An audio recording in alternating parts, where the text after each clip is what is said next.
like can't hardly see the numbers on some of these vehicles.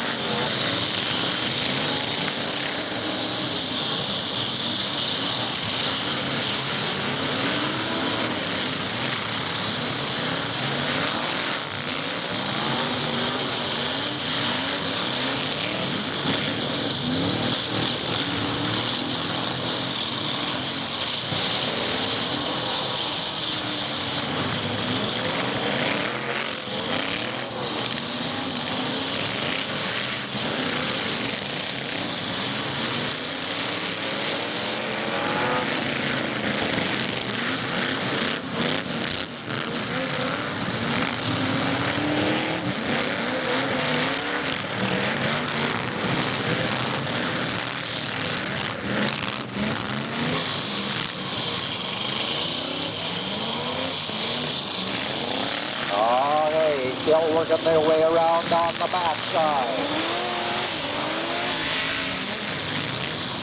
Red flag, red flag, red flag.